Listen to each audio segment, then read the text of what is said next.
Thank you again, Mr. Hojjes. And let's start the interview. In your opinion, what will be the main results of President Zelensky's visit to the United States?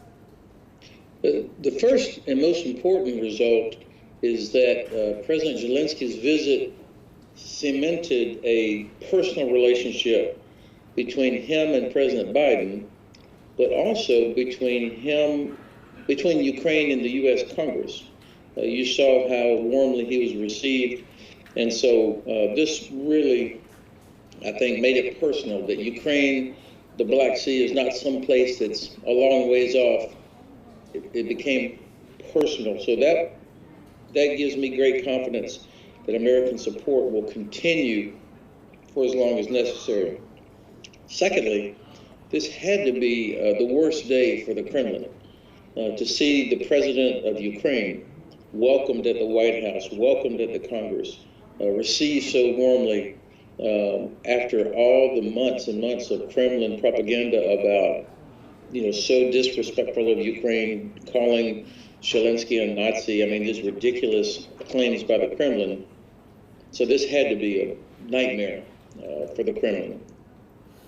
Yes, and you have repeatedly pointed out that in 2023, Ukraine will expel Russia from its borders and restore its territorial integrity.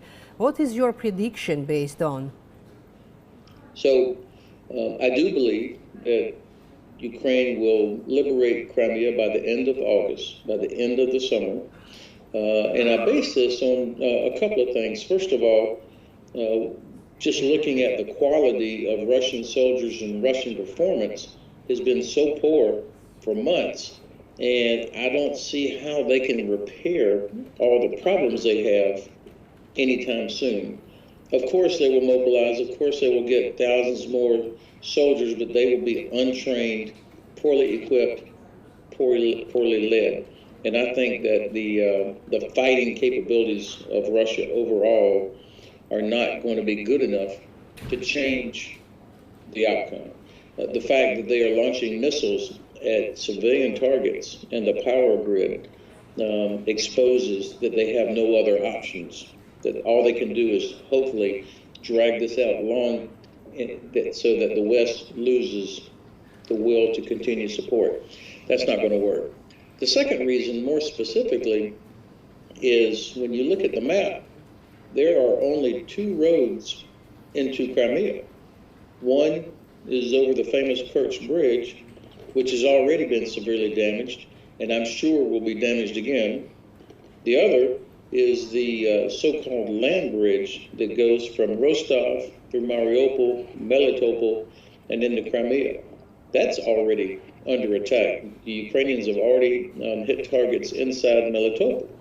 And so if you think of these two roads coming into Crimea, both of them are going to be disrupted, if not cut, over the next few months.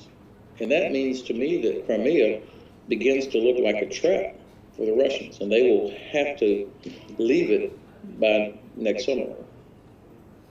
So in 2022, you said that the West should prepare for the collapse of Russian Federation. Have you already observed any preparation for this in the political circles of the West? So, not yet. Of course, I want to emphasize I'm not advocating for that.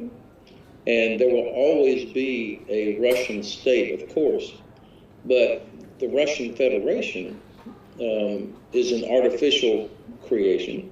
There's 120 different ethnic groups. I mean, the possibility of a breakup of the Russian Federation is very real. And so all of us should be thinking strategically, what happens, how do we prevent a humanitarian disaster or the breakout of significant violence if the Federation does begin to break up. And of course, everybody will worry about control of nuclear weapons.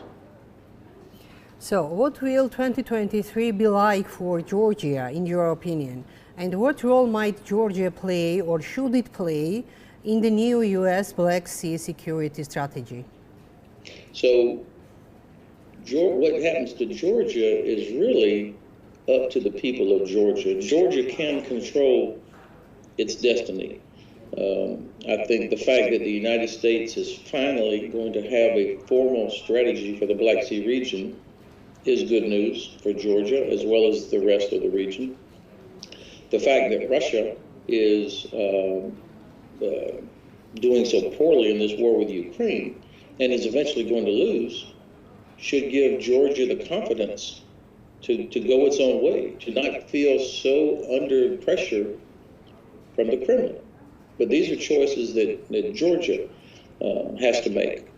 I read a very interesting article in Bloomberg yesterday about this a trade route between Russia and Iran that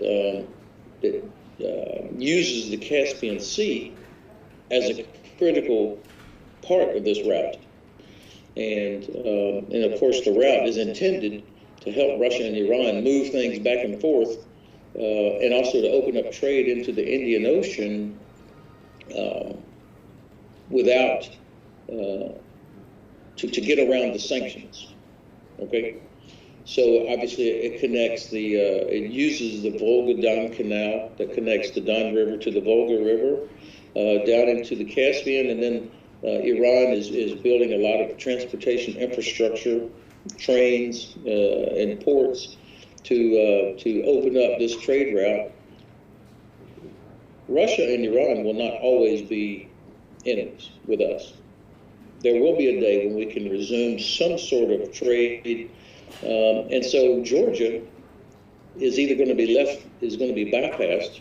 I mean, the map that I looked at yesterday of this trade route goes through the Caspian, and Georgia is completely left out. So if Georgia decides that it wants to take advantage of economic opportunity, Georgia will have to take the steps necessary I'm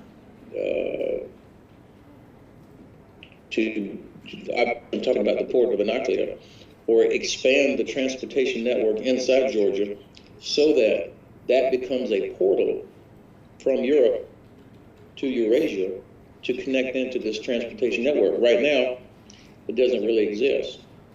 Great, yeah.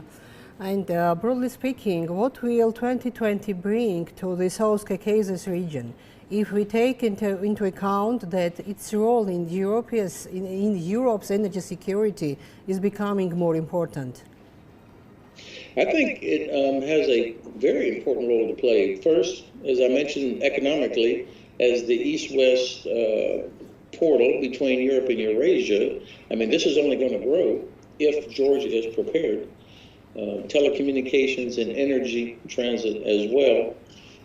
And I think that people in the region are increasingly tired of providing bodies for a Russian war machine without getting any of the economic benefit.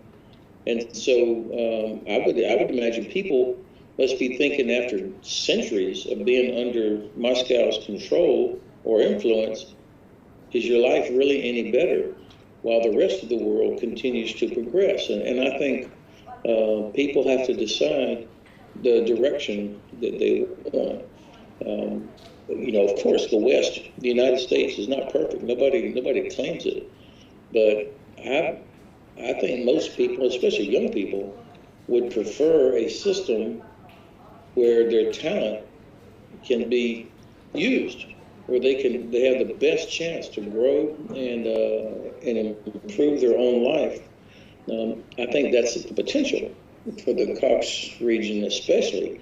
I've met so many talented young people from Georgia, intelligent, hardworking, that want something better. And so I think the government in Georgia, the parliament, has to think about what direction does it really want. And the final question about Georgian government, particularly, what will be your advice to Georgian government for 2023, to the Georgian government? Don't lose faith in the United States. Have confidence in your American friends. And, you know, we eventually get it right. We may do things wrong a lot, but we eventually get it right because of our values and because we do believe in the value and the potential of young people. And of course, we always want to support economic opportunity. And I think Georgia should see this as this is such an important step. A law requiring the U.S. to develop a strategy for the Black Sea region. Georgia could be an important part of that. Thank you very much again. Thank you. Your continuing friendship of Georgia, and hope to see you here in Georgia back very soon. Thank you very much, and best wishes for a healthy and happy new year. Thank you very much. Bye.